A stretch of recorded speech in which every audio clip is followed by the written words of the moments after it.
Sebuah kesempatan yang seharusnya bisa dimanfaatkan dengan baik telah lepas. Para prajurit yang berada di pihak istana telah lenyap di balik dinding.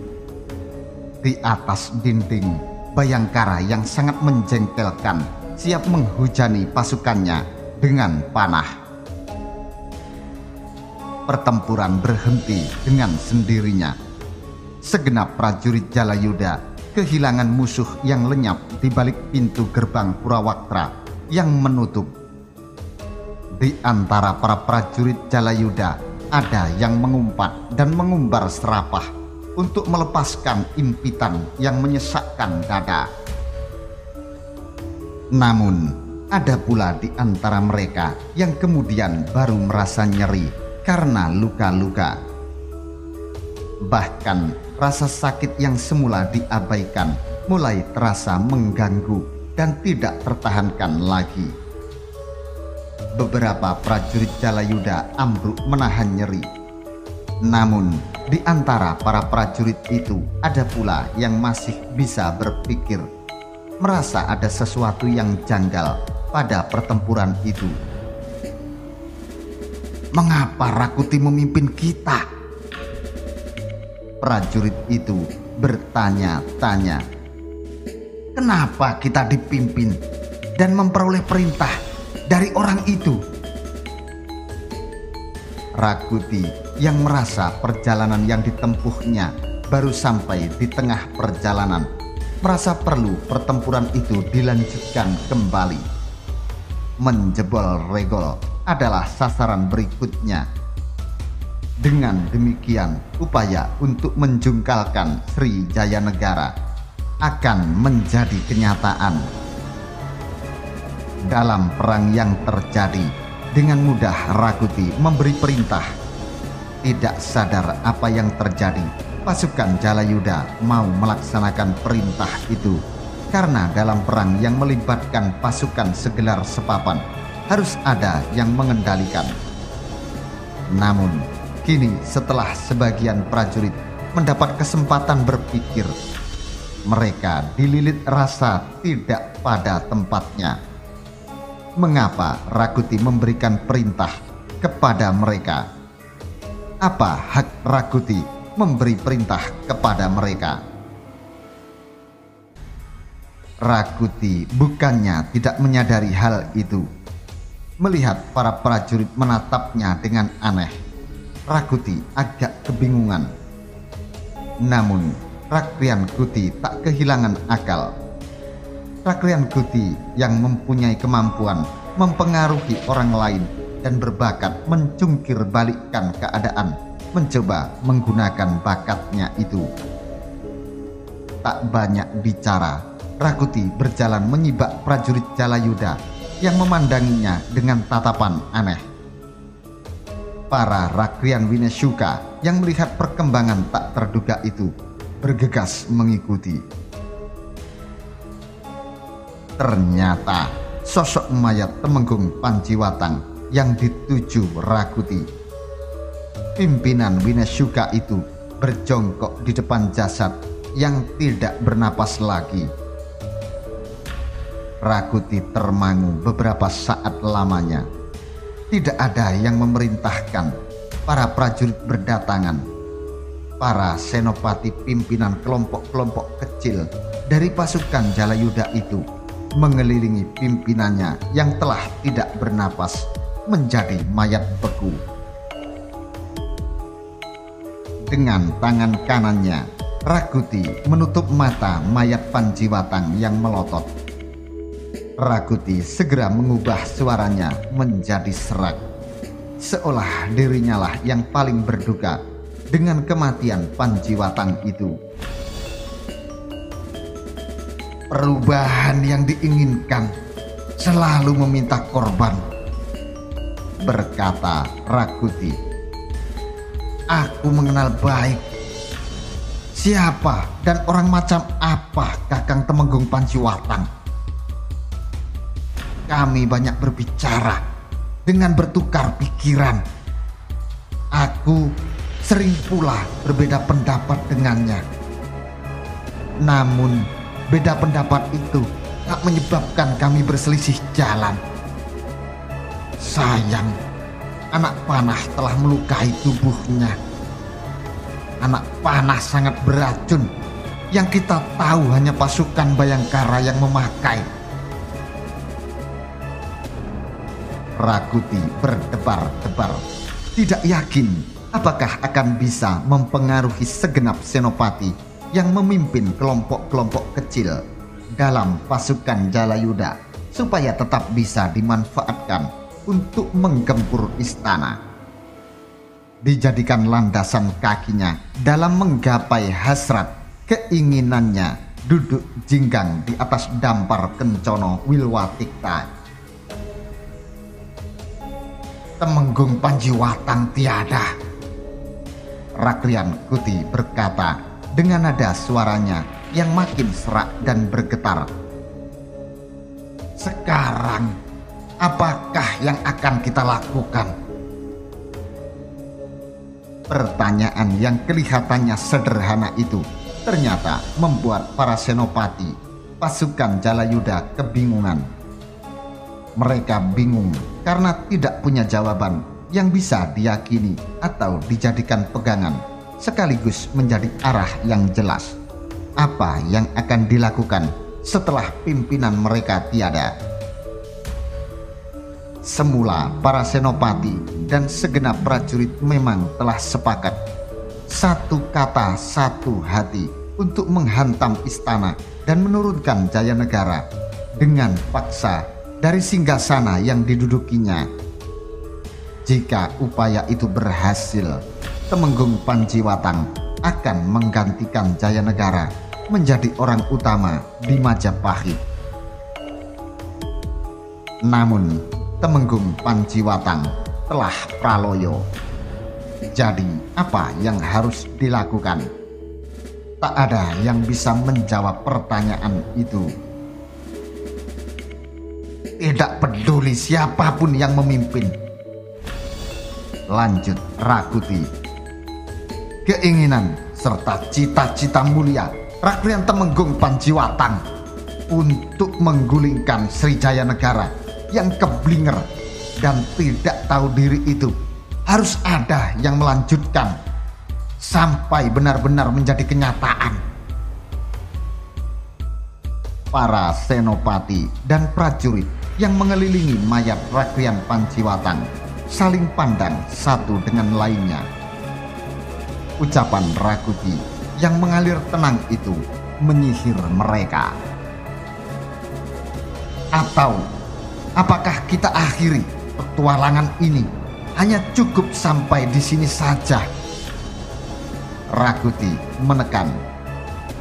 Jika hanya sampai di sini dan Jayanegara tidak digulingkan, Jayanegara yang pendendam itu akan melakukan pembersihan habis-habisan. Seorang demi seorang dari kita semua akan dibabat habis. Lari dan bersembunyi pun akan dikejar. Selanjutnya, Jayanegara akan menghapus keberadaan pasukan Jalayuda yang disegani kawan, ditakuti lawan, hingga tidak ada jejak bekasnya sama sekali.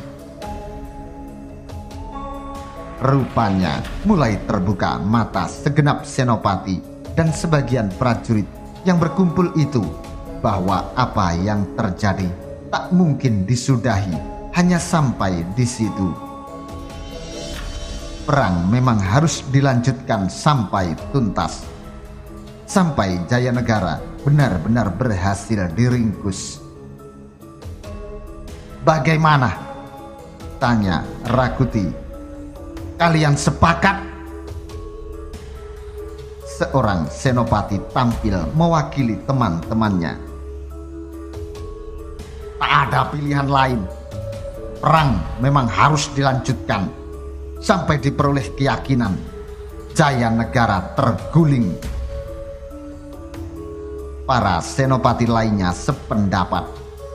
Terlihat dari mereka yang manggut-manggut membenarkan. Rakuti merasa tiba saatnya untuk menggiring mereka.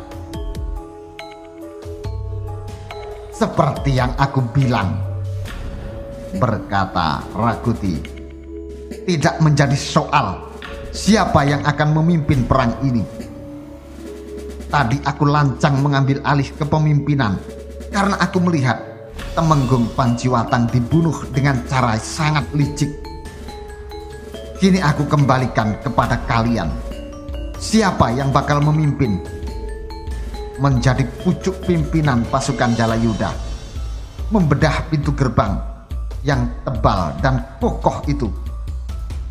Siapapun yang akan mengendalikan, akan kudukung sepenuh hati. Segenap Dharma Putra Winesuka juga akan mendukung. Tak ada seorang pun senopati dalam pasukan Jalayuda itu yang berani menampilkan diri mengambil kendali. Bagaimana kalau kau saja?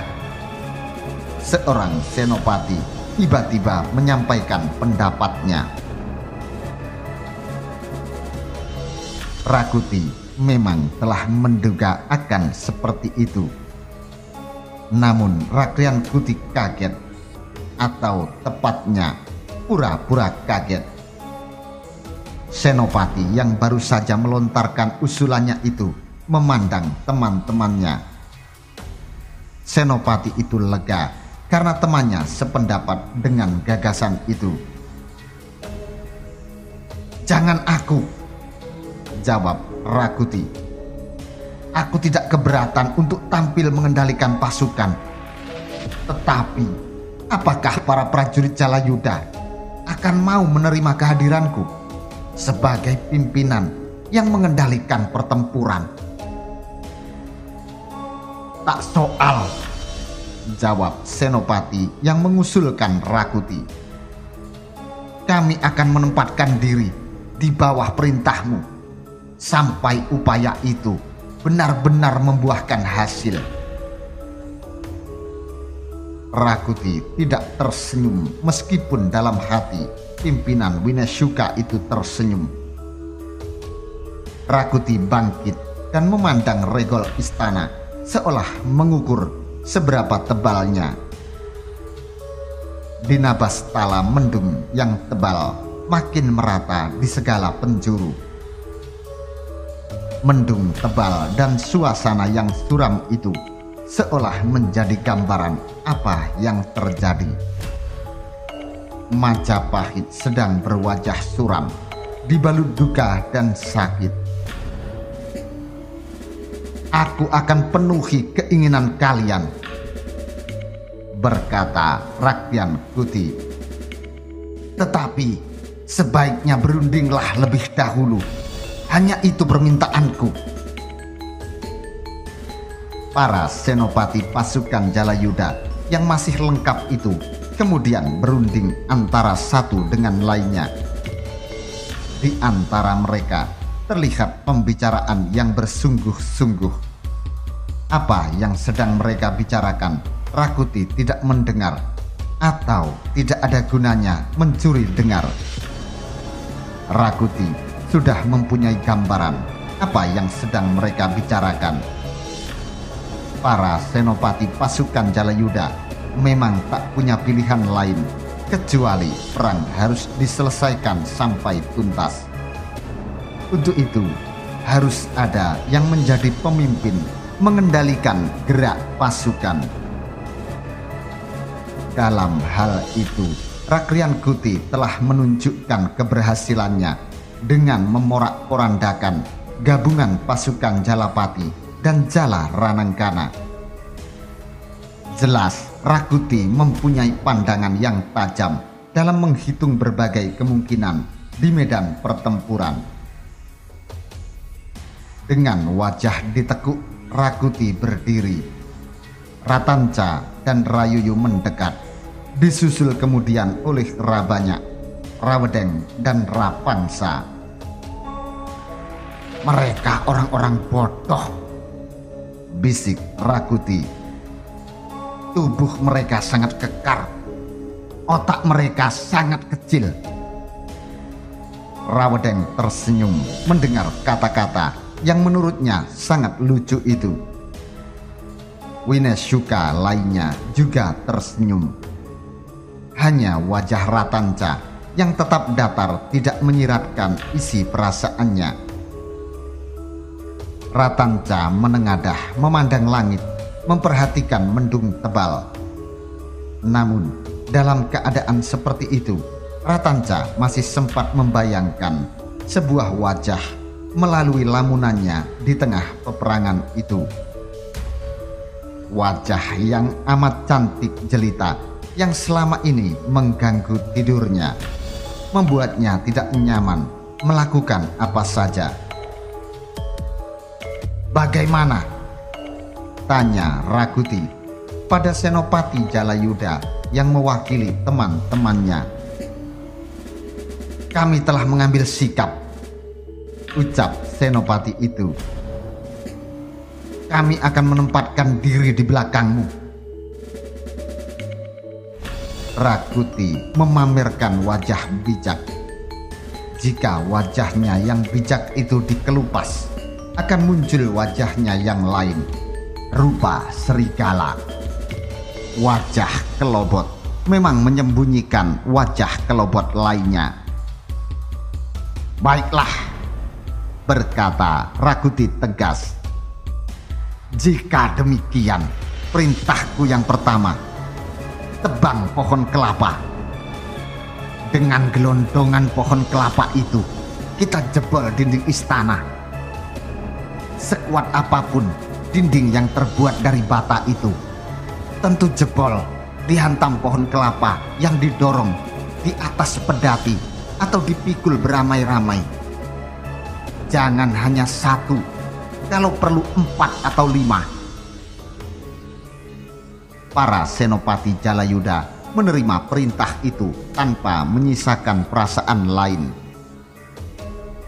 Di bawah Rakuti, mereka berharap bisa menjungkir balikkan keadaan. Jika Jayanegara terguling, mereka akan bisa berbuat apa saja. Yang berpangkat Senopati bisa dengan mudah dan semuanya menaikkan pangkat itu menjadi temenggung. Prajurit menjadi bekal dan bekal menjadi senopati. Atau kalau mau prajurit langsung naik pangkat menjadi temenggung. Prajurit yang asal usulnya perampok yang dibina sejenak boleh kembali ke perangai aslinya. Dalam pada itu, di balik dinding istana, dari atas dinding Bekel Gajah Mada menebar pandang. Bekel Gajah Mada dengan cermat menghitung keadaan dan berbagai kemungkinan. Menghadapi keadaan yang seperti ini, Bekel Gajah Mada berpikir, apa yang akan dilakukan Rakuti? Tindakan apa yang akan dilaksanakan? Seandainya aku adalah Rakuti, apa yang akan aku lakukan? Pandangan Gajah Mada menjelajahi setiap sudut dengan mata tajam seperti mata elang. Sebagaimana di depan Purawaktra, pintu gerbang istana raja yang menghadap ke arah barat, di belakangnya atau menempati separuh dari wilayah istana, juga berupa hamparan alun-alun, berdampingan dengan sepanjang dinding yang mengelilingi istana. Terdapat parit memanjang yang akan menghambat gerakan Rakuti seandainya mereka berhasil memasuki wilayah istana dengan memanjat dinding. Jika hal itu terjadi, mereka akan menjadi sasaran empuk para Bayangkara yang melakukan baris pendem di balik semak. Istana tidak bisa dipertahankan lagi. Bahkan jika Rakuti tidak melakukan apa-apa, cukup dengan mengepung rapat benteng ini beberapa hari saja, mereka yang berada di dalam istana akan kelimpungan. Kalau bahan makanan habis, terpaksa bendera berwarna putih dikibarkan, berkata Bekel Gajah Mada dalam hati. Persoalan yang menghadang Gajah Mada adalah dengan cara bagaimana ia akan menyelamatkan Jaya Negara. Itu bukan persoalan, berkata Gajah Mada dalam hati. Rakuti tidak mungkin mampu melacak jejakku membawa tuanku Jaya Negara. Masalahnya setelah Sri Baginda meloloskan diri, bagaimana sikap Rakuti terhadap pasukan yang masih tertahan di dalam? Apa akan ditumpas habis? Bekal Gajah Mada berhitung dengan cermat. Gajah Mada melihat pasukan Jalayuda yang berada di luar dinding belum melakukan persiapan-persiapan penting untuk melanjutkan kembali gempuran ke istana. Gajah Mada merasa sedih karena dari tempatnya terlihat Rakuti sama sekali tak peduli pada mereka yang menjadi korban dalam pertempuran itu. Mereka yang luka parah maupun yang terbunuh dibiarkan begitu saja. Gajah Mada kembali menebarkan tatapan matanya ke dalam lingkungan istana. Prajurit Jalapati dan Jala Rananggana terlihat kelelahan. Gajah Mada tak tahu apakah mereka masih mampu bertempur jika Rakuti menyerbu berusaha menjebol dinding. Di dalam dinding Balimanguntur, para prajurit dari Kesatuan Jalapati dan Jala Rananggana yang kelelahan duduk bertebaran di mana-mana. Mereka yang terluka mendapatkan perawatan. Para abdi dan beberapa lelaki menyiapkan minuman dan makanan sekedarnya. Namun suasana yang muram tak tercegah melingkupi semuanya. Wajah-wajah yang suram dan duka yang mendalam. Sebagian dari para prajurit saling menanyakan siapa saja yang telah menjadi korban dalam perang yang berkecamuk itu. Seorang prajurit yang merasa kehilangan sahabat karibnya terbunuh dalam perang rubuh. Merasa terpukul dan kecewa sekali. Prajurit itu berusaha menahan diri untuk tidak menangis. Tetapi air matanya tetap saja keluar. Ia tidak hanya menangis sahabat karibnya yang tewas dalam pertempuran itu, tetapi juga menangisi pedih luka lengannya yang putus oleh sambaran pedang. "Kakang Bekal," terdengar suara menyapa pelan.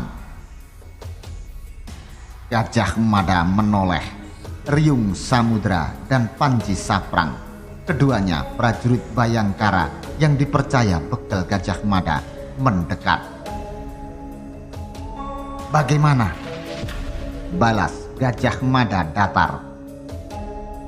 "Maafkan aku, Kakang Bekal," berbicara Riung Samudra. "Apakah kita akan dapat mempertahankan istana?" Pertanyaan semacam itu rupanya menghantui para Bayangkara. Semua bertanya-tanya sebagaimana bekal Gajah Mada juga bertanya dalam hati. Apakah mungkin istana dipertahankan lagi?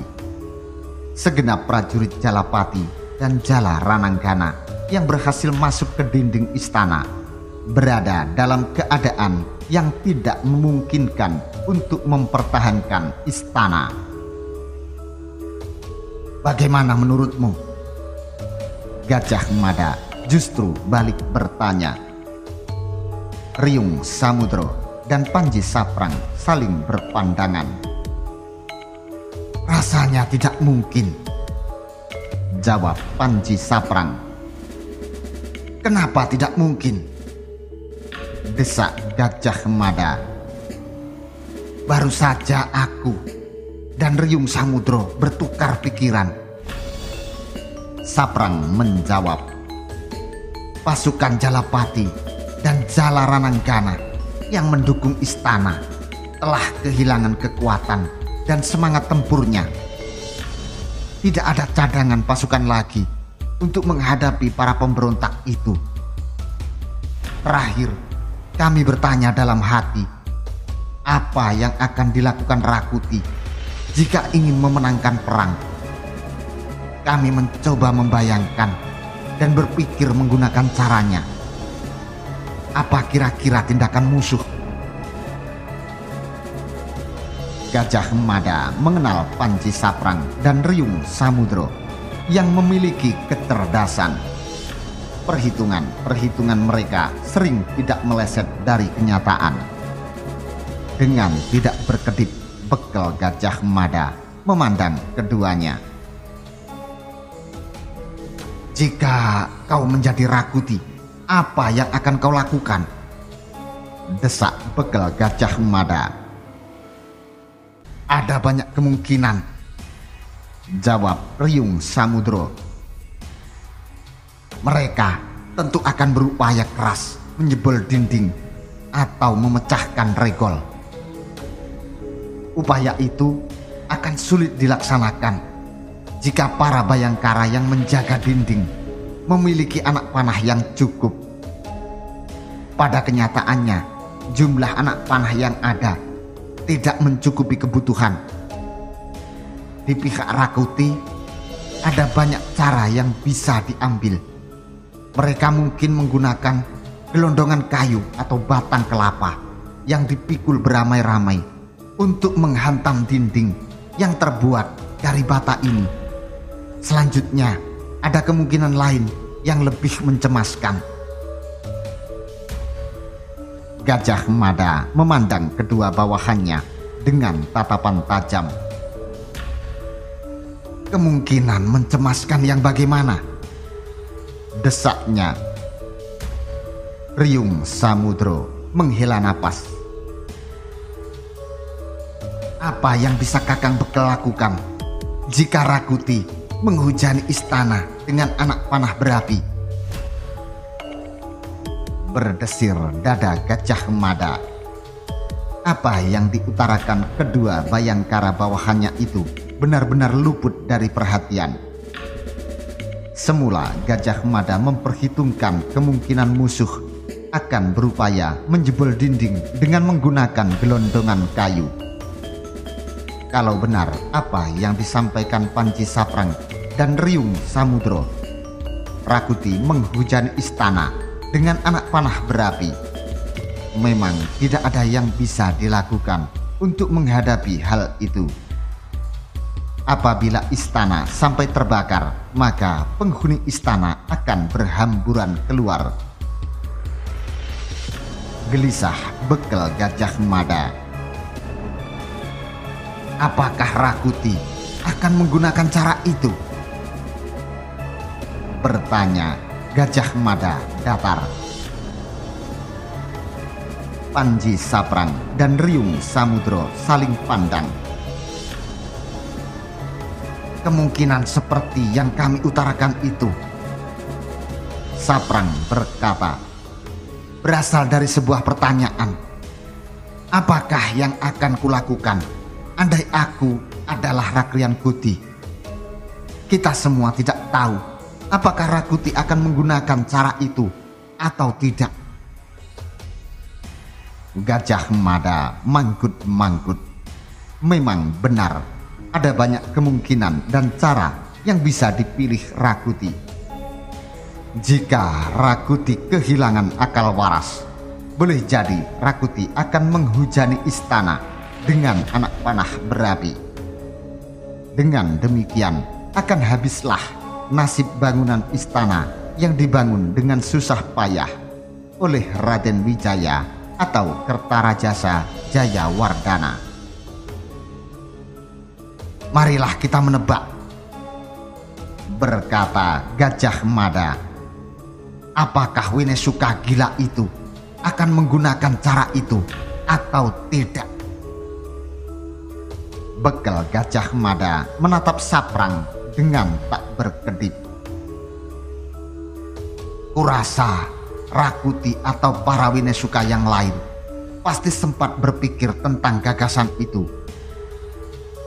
Menghujani musuh yang terkurung dalam sebuah bangunan dengan anak panah berapi, bukan gagasan baru.